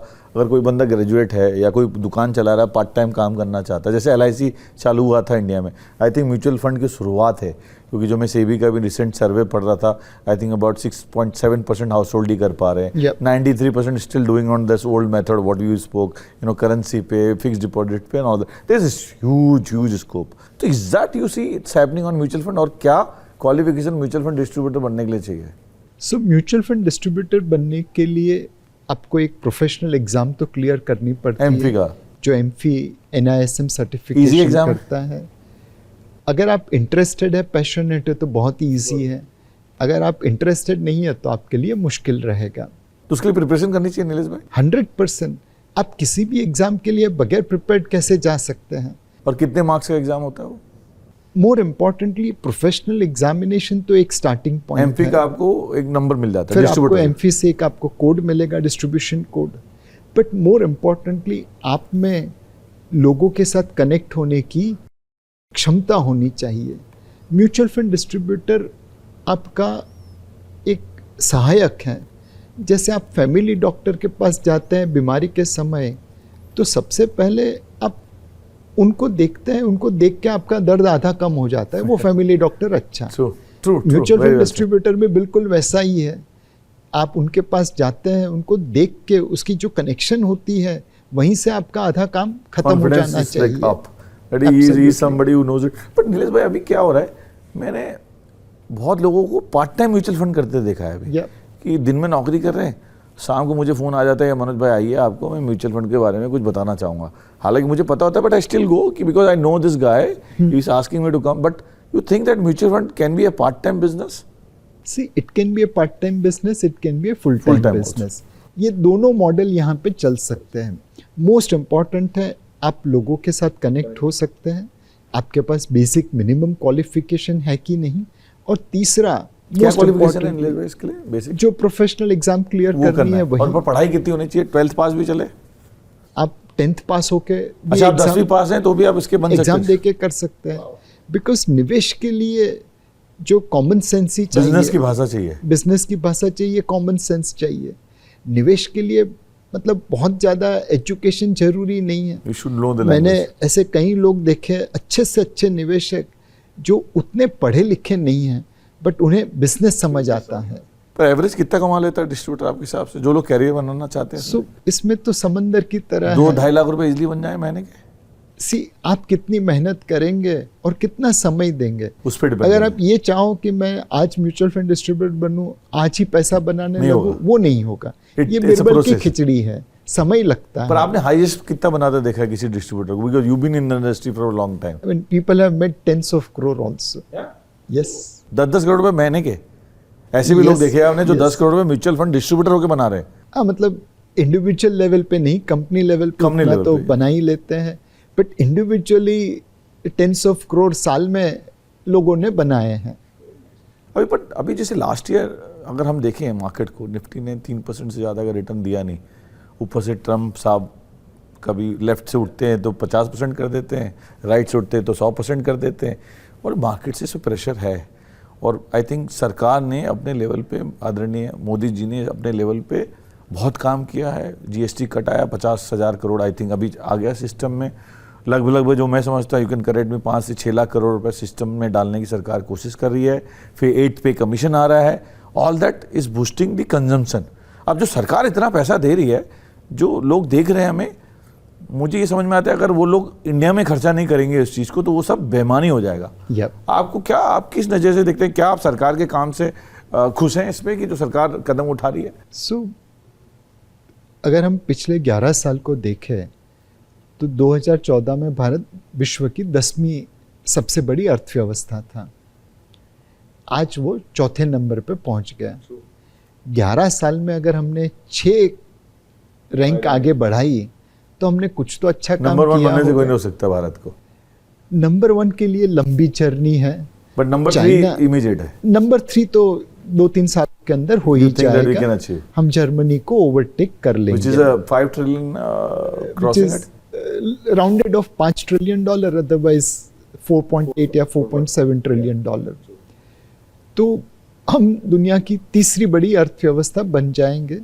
10 नंबर से 3 नंबर पे कुछ सालों में पहुंचना बहुत बड़ी उपलब्धि है। आई थिंक ये मोदी जी की काल का स्वर्णिम काल कहा जा सकता है। एब्सोल्युटली। नाउ ये जो जीएसटी कट सरकार ने किए हैं वो लोगों की जेब में पैसे रखने के लिए, और ये एक प्रोसेस चल रही है कि पहले हमने इंफ्रास्ट्रक्चर बनाया, सप्लाई साइड रिफॉर्म्स लिए, ईज ऑफ डूइंग बिजनेस किया, निवेश को बढ़ावा दिया, अब डिमांड को बढ़ावा दे रहे हैं। बजट में सप्लाई इनफ है, अभी सप्लाई इनफ है, सप्लाई साइड अब सॉल्व हो गई तो अब डिमांड साइड पे सपोर्ट देते हैं। तो पहले 1 लाख करोड़ रुपया इनकम टैक्स के रिबेट के तहत टैक्स पेयर्स की जेब में आया। फिर उन्होंने ब्याज की दरें जब आरबीआई ने काटी तो ईएमआई बोरोअर्स जो पे कर रहे थे उसमें तकरीबन 1 लाख करोड़ की बचत हुई। फिर जीएसटी रेट कट आया, ये तो इस साल सिर्फ 6 महीनों के लिए है। तो बॉटम एंड ऑफ पिरामिड पे जो है उनके लिए 96,000 करोड़ का बेनिफिट होगा। आपकी मेरी जेब से 48,000 करोड़ जाएगा तो नेट बेनिफिट 48,000 करोड़ का रहेगा। बट अगले साल 2 लाख करोड़ का बेनिफिट बॉटम ऑफ पिरामिड को मिलेगा, टॉप ऑफ द पिरामिड से 1 लाख करोड़ जाएगा, नेट बेनिफिट 1 लाख करोड़ का रहेगा। उसके बाद उन्होंने गेमिंग बंद करा दी, तो जो पैसा गेमिंग में खर्चा होता था 10 से 20,000 वो स्पेक्यूलेटर्स की जेब में 10,000 तो महीने का था, तो साल का 1,20,000 करोड़ हो गया। और फाइनली 8th पे कमीशन जैसा आपने बताया, तो कुल मिला के 5 से 6 लाख करोड़ रुपया सरकार लोगों की जेब में रख रही है। But you see, it's a brilliant step. It's a brilliant step because एक बार अगर आपने सप्लाई साइड रिफॉर्म्स कर दिए तो डिमांड को बढ़ावा देना जरूरी है। अगर हमारी इकोनॉमी की एक वीकनेस देखें तो वो है प्राइवेट इन्वेस्टमेंट। प्राइवेट कंपनीज उतना निवेश नहीं कर रही जितना पहले करती थी, वो रेशो काफ़ी नीचे है। तो प्राइवेट इन्वेस्टमेंट तब बढ़ेगा जब उनकी कैपेसिटी यूटिलाइजेशन बढ़ेगी, कैपेसिटी यूटिलाइजेशन तब बढ़ेगी जब डिमांड होगी। तो ये कंज्यूमर्स की जेब में पैसा रख के, टैक्स पेयर्स की जेब में पैसा रख के, बोरोवर्स की जेब में पैसा रख के, गवर्नमेंट एम्प्लॉयज़ की जेब में पैसा रख के सरकार डिमांड खड़ी कर रही है। सारे वर्गों का ध्यान रखा है, सारे वर्गों का ध्यान रखा है, और हमारा दायित्व बनता है कि हम ये पैसा स्वदेशी चीजों पे बाहर खर्चा ना जाएं। आपको घूमना है तो इंडिया के बाहर ना जाएं। यस, नीलेश भाई भी बोल रहे हैं, मैं भी बोल रहा हूँ, मोदी जी भी कह रहे हैं स्वदेशी अपना। स्वदेशी अपना। जो लोग देख रहे हैं हमें पैसा जो आ रहा है, अभी हमने फेस्टिवल में देखा, आई थिंक कितना जिस तरीके से शेयर मार्केट में वापस आया, जो रौनक वापस आई जीएसटी कट के कारण ही। आई थिंक बड़ा जो कारण मैं भी खुद देख पा रहा हूँ मार्केटों में, जब मैं घूम रहा था जाके, मैंने वो चेयर देखी है और मार्केट में जाके। बट अभी जैसे आप पार्ट टाइम इकोनॉमी एडवाइजरी के पीएम साहब के मेंबर भी हैं, आपका आई एम श्योर उनसे मुलाकात, पहली मुलाकात आपको याद आती है पीएम साहब से जब मिले आप? तो सबसे पहले मैं मिला जब वो गुजरात के चीफ मिनिस्टर थे। हम कुछ फंड मैनेजर का डेलीगेशन गया था। And that point you were with ICICI? I was with ICICI prudential mutual fund, and उन्होंने हमें बहुत समय दिया, तकरीबन 2 घंटे बैठे, दुनिया भर की बातचीत की, और बड़ी सरलता से उन्होंने इंक्विजिट है मोदी जी बहुत एकदम, जानने के लिए, मतलब नई सब्जेक्ट को समझना चाहते हैं हम उनसे सीख रहे थे। बट उन्होंने बहुत अच्छा समय दिया था, तो हम लोग बहुत इम्प्रेस होके गांधीनगर से निकले थे। और पर ये जो आपका अभी का जो रोल है, पार्ट टाइम मेंबर जो आप हैं, तो आप मीटिंग्स में जाते हैं, तो मोदी जी का मुझे बताया गया है कि उनकी मेमोरी बड़ी शार्प होती है, जो डिस्कस करते हैं उनको याद रहता है कि नीलेश भाई से मैंने ये बात किया। तो क्या एमओएम वगैरह बनाना पड़ता है, नोट्स वगैरह आपको याद रखने के लिए कि मैं मोदी जी के पास जा रहा हूँ तो मैं I should be going prepared? इनको हो रहा है, इतना प्यारा है कि आप जाएं तो आपको प्रिपेयर होकर जाना पड़ता है थोड़ा? नहीं, तो एक तो अगर देश के प्रधानमंत्री जी आपको समय दे रहे हैं तो ऑब्वियसली प्रिपेयर्ड होके जाना चाहिए। मैं तो एक नॉर्मल मीटिंग में भी प्रिपेयर्ड होके जाता हूँ कि किसी का समय व्यर्थ ना हो। और सेकंड चीज़, एक विकसित भारत का राम सेतु बनाने की कोशिश कर रहे हैं जी। 2047 का जो 2047 तक का टारगेट है। अब बड़े बड़े इंडस्ट्रियलिस्ट है, बड़े बड़े बिजनेस लीडर्स है, पॉलिटिशियंस है, वो बड़ा बोझ कैरी कर रहे हैं। हम तो छोटे से नागरिक हैं, हम अपनी क्षमता के अनुसार छोटे छोटे पेबल्स लेके जाते हैं। जैसे गिलहरी भी राम सेतु बनाने में छोटे छोटे पेबल्स लेके जा रही है। You've been kind here. Humble है आप इससे। नहीं, हम गिलहरी है और बट हमारा योगदान भी होना चाहिए अपनी क्षमता के अनुसार कि एक बार विकसित भारत बन जाए। पर आप जब भी जाते हैं कुछ नया सीख के आते हैं उनसे। लास्ट का मुलाकात हुई पीएम साहब से? अभी कुछ 2 महीने पहले हमारी EAC PM की मीटिंग हुई थी। अगेन उन्होंने बहुत समय दिया हमें, हमारे सुझावों को सुना, उसके बाद फॉलोअप भी होता है उन सुझाव को इम्प्लीमेंटेशन करने के लिए। तो सबसे जो अच्छी चीज़ लगती है कि इतने बिजी होने के बाद वो हमारे लिए समय निकालते हैं, हमारे सुझाव सुनते हैं और उन सुझाव का अमलीकरण भी होता है। मोदी जी को एक लाइन में डिफाइन करना तो क्या बोलेंगे एज ए लीडर उनको? नीलेश भाई कैसे देखते हैं? A leader worth following. Wow, a leader worth following. Yeah, which is 101% सही। गोल्ड में इन्वेस्ट करना चाहिए कि नहीं करना चाहिए, नीलेश भाई से पूछ के आना। बट गोल्ड में अगर आपको निवेश करना है तो चांदी में क्या करना चाहिए?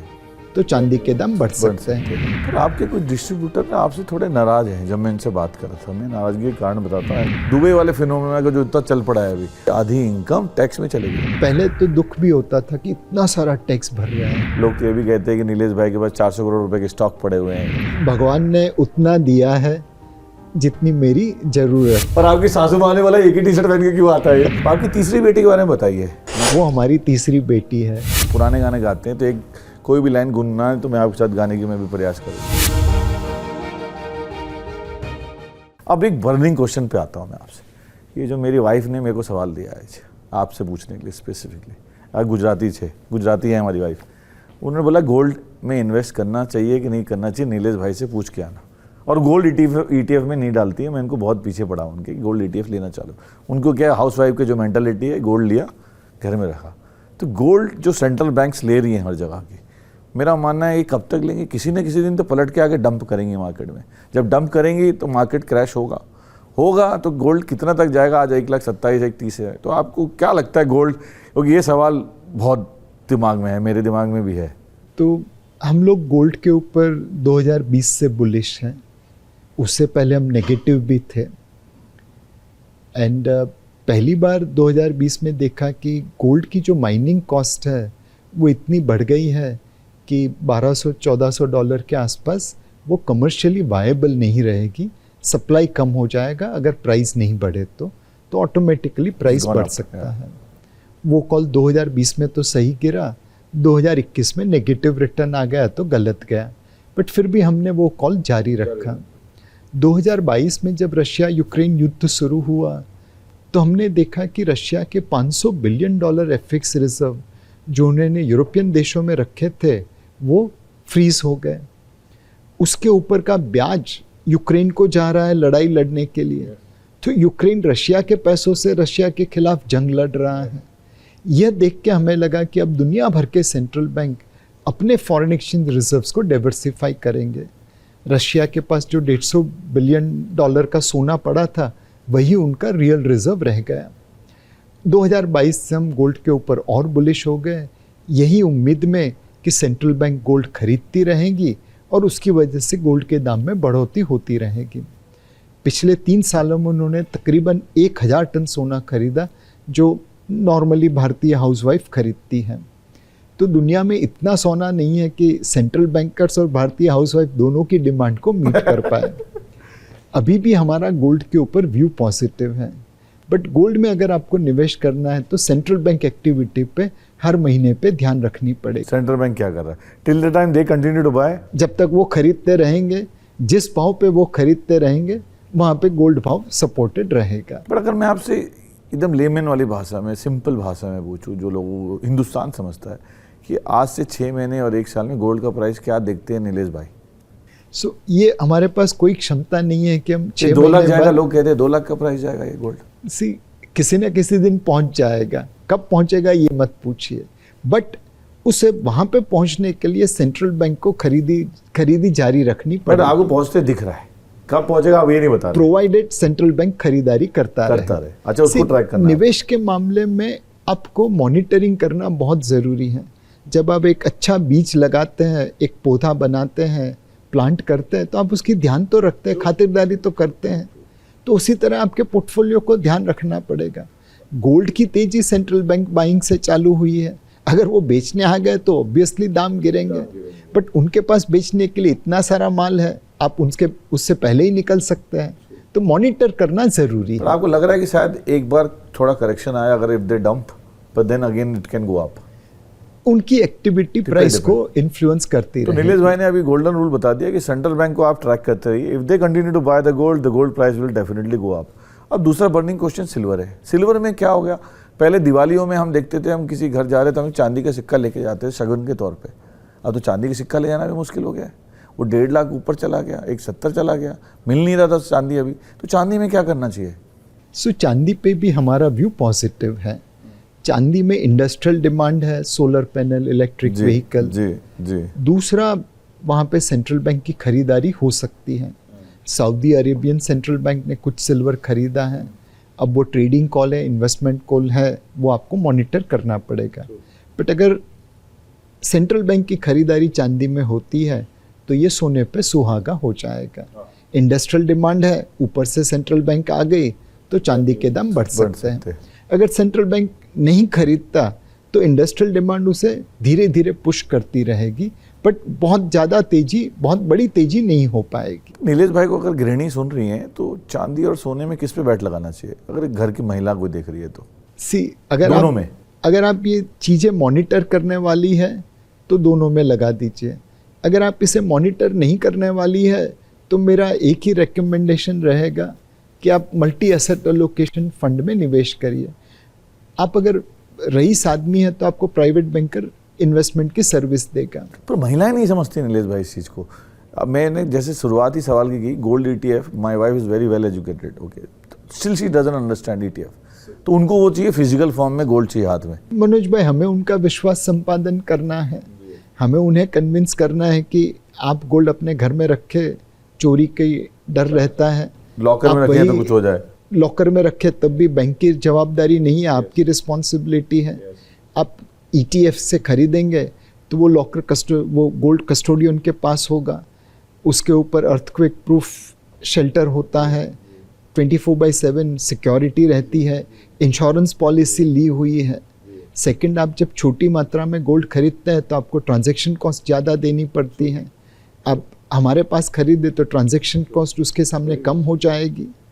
आप अगर गोल्ड खरीदते हैं तो आपको उसमें मेकिंग चार्जेस है, हमारे यहाँ पे मेकिंग चार्जेस कुछ भी नहीं है। तो हमें तो उनका विश्वास संपादन करना है। उसके लिए आप लोग क्या काम कर रहे हैं, एमफी क्या कर रहा है, आप लोग क्या कर रहे हैं कि उनका जो विश्वास पे और वृद्धि हो? एक सेबी ने हमारे लिए बहुत अच्छा कदम उठाया है कि हमें एक इन्वेस्टर अवेयरनेस, इन्वेस्टर प्रोटेक्शन के लिए फंड दिया गया है। उस फंड के जरिए हम लोगों से ये बातें करते रहते हैं। जो म्यूचुअल फंड सही है वह कैंपेन हम चलाते रहते हैं। अभी हमने कोटक म्यूचुअल फंड में एक कैंपेन लॉन्च करी, आप हौसला रखिए, सही कदम उठाइए, keep courage and start SIP। पर आपके कुछ डिस्ट्रीब्यूटर ना आपसे थोड़े नाराज हैं। जब मैं इनसे बात कर रहा था, मैं नाराजगी के कारण बताता हूँ, and you correct us if you thinking and this information is right. जब सिल्वर पीक में था तो आप लोगों ने अपना सिल्वर फंड फ्रीज कर दिया, आई थिंक। हालांकि आपने किया, उसके बाद दूसरे लोग लाइन पे आए, पर जब पीक पे चल रहा था, इट्स नॉट दैट कि कॉन्फिडेंस इन्वेस्टर का थोड़ा लूज हो जाता है इसमें। जब पीक पे चल रहा है आपने फंड ही फ्रीज कर दिया। सो मनोज भाई, you have to do what is right for investor.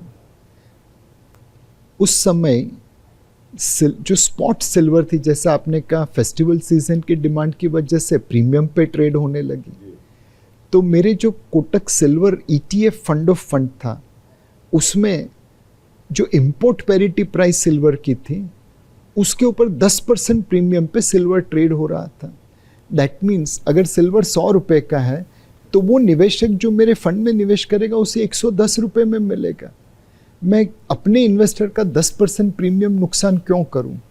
तो इसीलिए हमने इसको ETF बंद फंड कर ऑफ फंड बंद कर दिया। ETF चालू था बिकॉज वो लिस्टेड अब 20 सिक्योरिटी तारीख को था। आपको कुछ NFO बंद हुआ जो सिल्वर और गोल्ड मिक्स गोल्ड का सिल्वर है। ETF फंड ऑफ फंड है वहाँ पे भी। जी जी जी। तो अब वो प्रीमियम नॉर्मलाइज हो गया तो हमने वो फंड खोल दिया। सी हमारा जो भी कदम होगा वो अपने निवेशक के लिए होगा। निवेशक की इंटरेस्ट उसमें फर्स्ट कई बार हमारा नुकसान भी हो होता सकता है, है। बट ठीक है, लॉन्ग टर्म में वही निवेशक हमें कॉम्पनसेट कर देगा। पर नीलेश भाई you been so vocal about KYC frustration और रेगुलेटरी जो चक्कर में सेबी के साथ जो होता है, आप बहुत ज़्यादा वोकल रहे हैं उसके बारे में, बट आप सारे फंड हाउस मिलके उसके बारे में क्या काम कर रहे हैं? क्योंकि this is also become a fatigue for a investor at point. So undoubtedly आज KYC की वजह से लोगों को तकलीफ होती है। आप अगर सोना खरीदने जाओ तो आपके पास सिर्फ पैसा चाहिए और कुछ नहीं। आप म्यूचुअल फंड खरीदो तो आपको KYC करनी पड़ती है, रेगुलरली अपडेट करना पड़ता है। एंड हमारे जो रेगुलेटर है वो भी बड़ी सहानुभूति से हमें सुन रहे हैं। उन्होंने भी कई बार प्रेजेंटेशन किया है कि हम KYC को सिंप्लीफाई कर सके। एक जो उन्होंने बहुत अच्छा कदम उठाया है कि सारे फाइनेंशियल मार्केट का KYC एक जगह पे कर दिया CKYC के जरिए। तो एटलीस्ट हमने डिजिटल KYC कर दिया, कॉमन KYC कर दिया, ताकि उस नंबर को लेके अब दूसरी जगह पे KYC कर पाएंगे। Now there are guidelines on PMLA, prevention of money laundering act, जिसके तहत और सिंप्लीफिकेशन शायद संभव नहीं है, but I am sure SEBI, finance ministry इसके ऊपर काम कर रही है और कुछ ना कुछ इसमें जो पॉसिबल हो सकता है इंटरनेशनल रेगुलेशन के तहत वो हो जाएगा। अभी हम इंटरव्यू के अंतिम चरण में आ चुके हैं। जैसे हम इंडिया में बात करते हैं, अभी मैंने I have seen so many HNIs now shifting their base to Dubai. वो NRI कैपिटल गेन टैक्स को लेके भी आप you also talked about in so many forums. भी दुबई जाने लग गए लोग यहाँ से, वो वहाँ पे रात 7 से 8 महीना रहते हैं, फिर 4 महीना यहाँ के वापस इंडिया में बस जाते हैं जब वहाँ पे summer. How do you look at this Dubai वाले फिनोमेना का जो इतना चल पड़ा है अभी, वो टैक्स फ्री कंट्री है and all of that? So there is no free lunch. अगर वो टैक्स फ्री एक तरीके से है तो आई एम श्योर उसकी कहीं ना कहीं कुछ ना कुछ और कॉस्ट भी होगी। मैं उसे इस तरीके से देखता हूँ कि हमें भारत का अर्बन इंफ्रास्ट्रक्चर इम्प्रूव करने की ज़रूरत है। लोग इसलिए भी दुबई, सिंगापुर बसना पसंद करते हैं बिकॉज वहाँ का वातावरण अच्छा है, सिविक एम्यूनिटीज़ अच्छी हैं, basic safety security, basic safety security तो भारत में भी उतनी ही है, नो डाउट। लेकिन अगर आप सिविक एम्यूनिटीज़ को देखें, पब्लिक पार्क हो, अच्छी फुटपाथ हो, प्रदूषण रहित वातावरण हो, हमें उस लेवल पे पहुंचना है। Very well. सेकंड, हमें ईज ऑफ डूइंग बिजनेस बढ़ानी है। आज हमारा जो एंटरप्रेन्योर है वो कलयुग के अभिमन्यु की तरह है। अभिमन्यु तो अपनी मर्जी से चक्रव्यूह में गया था और सिर्फ कौरवों से लड़ रहा था, और अंतिम सांस तक ये आश्वासन था, विश्वास था कि मेरे भाइयों, मेरे एक अंकल मुझे बचाने के लिए आएंगे। आज का जो अपना एंटरप्रेन्योर है वो तो बेचारा कौरव और पांडव दोनों से लड़ता है। ये कौरव पांडे कौन हुए? एक है मार्केट, कभी डिमांड कम हो गई, कभी सप्लाई ज़्यादा हो गया, कभी रॉ मटेरियल मूव हो गए, कभी फिनिश गुड्स मूव हो गया, कभी टैरिफ लग गई, एक मार्केट हो गया। तो ये तो आपको लड़ना ही है। दूसरा है पांडव, वो है इंस्पेक्टर, कंप्लायंस, रेगुलेशन बर्डन। अंग्रेज चले गए बट आज भी फैक्ट्री में थुकदानी रखना ज़रूरी है। आपको अलग अलग प्रकार के लाइसेंसेस चाहिए, परमिशन चाहिए। अब ये सारी चीज़ें हमारे एंटरप्रेन्योर्स को जकड़ रही हैं। सरकार तक बातें पहुंच रही है कि ये प्रॉब्लम है? 100% पहुंच रही है और वो कदम भी उठा रही लोग है। जा रहे हैं, बातें कर रहे हैं इस चीज़। हम भी बात करते हैं और वो कदम भी उठा रहे हैं, बट एक बात है कि आपको कंसेंसस बिल्ड करना पड़ता है और फिर वो इम्प्लीमेंट होता है। दूसरी चीज़ है कि वो एक कल्चर भी बनाना है। आज हम भारत में किसी को मिलेंगे तो वो नमस्ते कहेगा, राम राम कहेगा। अब वही चीज़ जापान में जाके देखे तो एक अलग ही कल्चर है, विनम्रता वहाँ पे बहुत झलकती है, स्कूल से सिखाई जाती है। स्कूल से सिखाई जाती है। तो मेरे हिसाब से अगर हम सिविक कम्युनिटीज़ अपग्रेड कर लें और ईज़ ऑफ डूइंग बिजनेस जो चल रहा है उसे और बढ़ावा दे दे, तो मेरे हिसाब से भारतीय लोगों का सिंगापुर या दुबई में जाना कम जरूर हो जाएगा। पर ये आई थिंक ये होना नहीं चाहिए। मैं भी मानता हूँ कि हमारा टैलेंट इंडिया में ही रहना चाहिए, they should not go out. But अभी जो इंडियन टैक्स सिस्टम की बात हो रही है, आखिरी सवाल मैं आपसे लूँगा, क्योंकि I think in one of the things that you spoke कि मैं 100 रुपये कमाता हूँ तो 43 रुपये तो मेरे टैक्स में चले जाते हैं, मतलब लगभग आपकी आधी इनकम टैक्स में चले गई, और उसके बाद जो बचता है आप एनपीएस में डालते हैं, और आखिरी में जो आपके धर्मपत्नी है पारुल जी, उनके पास 17 रुपये जाते हैं। अगर जो आदमी 100 रुपये कमा रहा है, हालांकि गूगल में आपकी एग्जिट सैलरी आ जाती है, मैं ऑन रिकॉर्ड शायद 16-17 करोड़ रुपये देखे हैं मैंने, अगर मैं गलत नहीं हो तो वो आखिरी में 17 रुपये ही जा रहे हैं। तो आप इस चीज़ से कितने संतुष्ट हैं? आपको नहीं लगता है जब आप या कोई दूसरा व्यक्ति बैठ के सोच रहा है चेन्नई कि मैं साल के अगर इतने पैसे कमाता हूँ और वो टैक्स में मैं 50% दे रहा हूँ, तो in lieu of what am I getting? So मतलब I am in the highest tax bracket. Yes. And पहले तो दुख भी होता था कि इतना सारा टैक्स भर रहे हैं। हर महीने जब सैलरी स्लिप आती है। मैं चार्टर्ड अकाउंटेंट था, तो मैंने आर्टिकलशिप की है। Yes. तो मुझे पता है कि लोग कैसे टैक्स कम पे करने के लिए इधर उधर काम करते थे। Yes yes yes. बट जब पढ़ाई लिखाई की, बड़े हुए, तब समझ आया कि हमारे टैक्स के ऊपर तो ये कंट्री बन रहा है। आज रोड बनते हैं तो किसी ने टैक्स पे किया तो रोड बना। आज अगर अर्बन इंफ्रास्ट्रक्चर डेवलप करना है तो टैक्स तो भरना पड़ेगा, नहीं तो कैसे बनेगा? टैक्स भरने के लिए कोई ना नहीं बोल रहा है। नीलेश भाई, जो मैं लोगों एचएनआई से जो बात करता हूँ, वो कहते हैं कि why HNI end up paying 43-45% of a tax? That's a question. Why they also not come into the same? इसमें तो जॉन एफ कैनेडी का स्टेटमेंट ही एकदम सही है। Don't ask what your country can do for you, ask what you can do for your country. तो देश बनाना है तो टैक्स तो भरना पड़ेगा। Very well said. I think मैंने पिकअप वहाँ से करा, क्योंकि पारुल जी 17 रुपये में घर चला रही हैं। जैसे जिस तरीके की आप सैलरी कमा रहे हैं पब्लिकली, आपका बिकॉज द कंप्लाइंस है, salary has to be listed, जो भी 16-17 करोड़ आपकी आती है सैलरी। लोग तो ये भी कहते हैं कि नीलेश भाई के पास 400 करोड़ रुपए के स्टॉक पड़े हुए हैं, जो गूगल करो तो आते। गूगल कभी झूठ नहीं बोलता है मेरे हिसाब से, तो ये सच बात है? भगवान ने उतना दिया है जितनी मेरी जरूरत। पर 400 करोड़ का स्टॉक है, ये बात क्या स्पेकुलेशन है? गूगल झूठ बोल रहा है? समय से ज्यादा और तकदीर से, समय से पहले और तकदीर से ज्यादा किसी को नहीं मिलता। ये नीलेश भाई आंसर नहीं आ पे, नीलेश भाई इस चीज़ का आंसर नहीं देंगे, मुझे पता है। बट खैर मैं आखिरी में आपकी धर्मपत्नी के बारे में पूछना चाहता हूँ, क्योंकि रिसर्च में हमें एक चीज़ बात आई, व्हेन यू गाइस वर, आपकी तो अरेंज मैरिज थी, जब सगाई हुई आपकी, जब इंगेजमेंट हुई, उसके बाद आपकी वाइफ ने बड़ा मुस्कुराता हुआ वाकया है, किसी ने बताया हमें, आपकी वाइफ ने एक टी शर्ट पहन के आना बोला आपको, आप टी शर्ट पहन के गए ग्रे कलर की, उनको अच्छी लगी, उन्होंने तारीफ करी, उसके बाद आपने 7 टी शर्ट ले ली, और आपकी सासू माँ ने बोला एक ही टी शर्ट पहन के क्यों आता है ये क्या एक किस्सा है? सो मेरी उतनी समझ नहीं है कपड़ों के बारे में।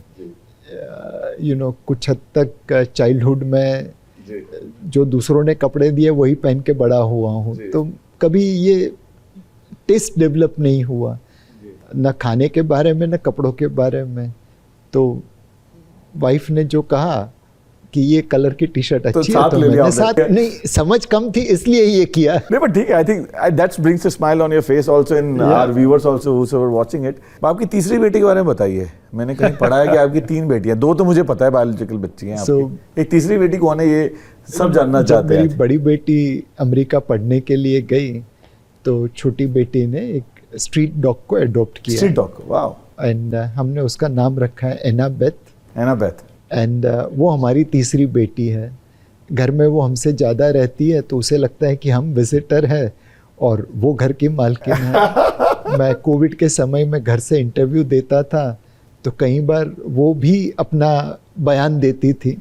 उसे भी लगता था कि इनसे ज़्यादा तो मैं अच्छा बोल पाऊंगी, क्योंकि आपने ट्वीट किया था एक बार, तो लोगों ने बहुत कुछ स्पेकुलेशन लगा दिया कि नीलेश भाई ऐसे तो नहीं है कि उनकी अलग कोई अफेयर चल रहा हो और तीसरी बेटी आ जाए।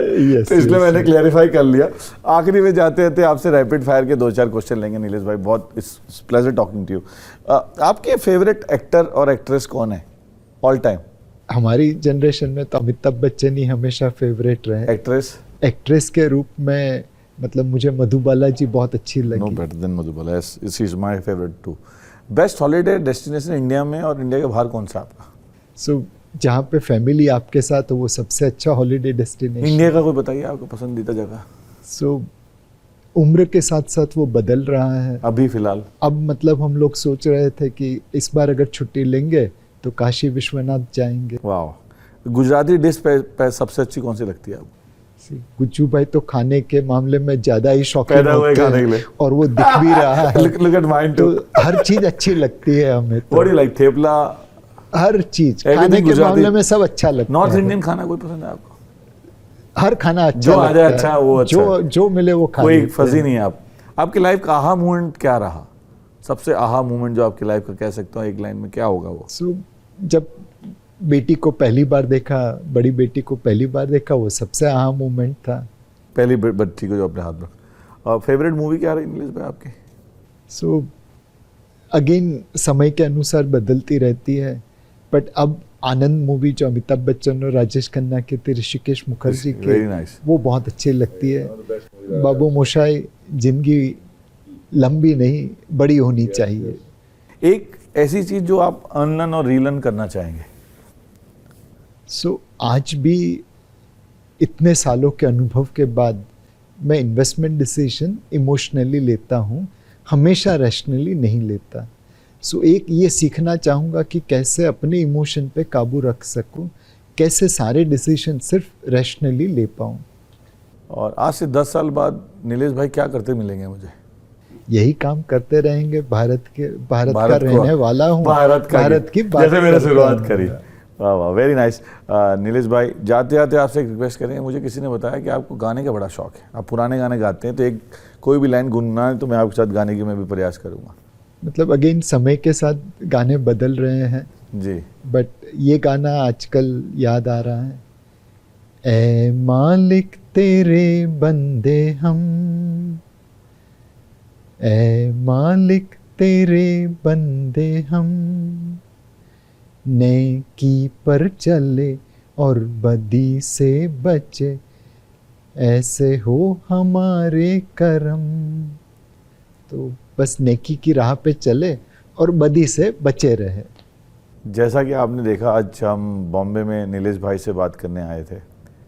नीलेश भाई की जर्नी जान के हमें एक चीज़ का एहसास तो ज़रूर हो गया कि कोई भी सपने छोटे नहीं होते। सपने को देखने की हिम्मत होनी चाहिए, वो चाहे 250 स्क्वायर फीट की चाल से देख रहे हो आप, या बड़े बंगलों से देख रहे हो, या फ्लैट से देख रहे हो। सपने देखना कभी बंद नहीं करना चाहिए। और जैसे भारत का गीत गाते हुए, भारतवासी होते हुए, जो इंडिया ग्रोथ स्टोरी भी सबसे ज़्यादा बुलिश कोई है आज मुझे जो इंडिया में लगता है, नीलेश भाई है। और इनकी स्टोरी को हम आगे बढ़ाते हुए आपसे नेक्स्ट एपिसोड गेम चेंजर में ज़रूर मुलाकात करेंगे। तब तक keep watching game changer with MJ. Thank you Nilesh भाई, थैंक यू वेरी मच।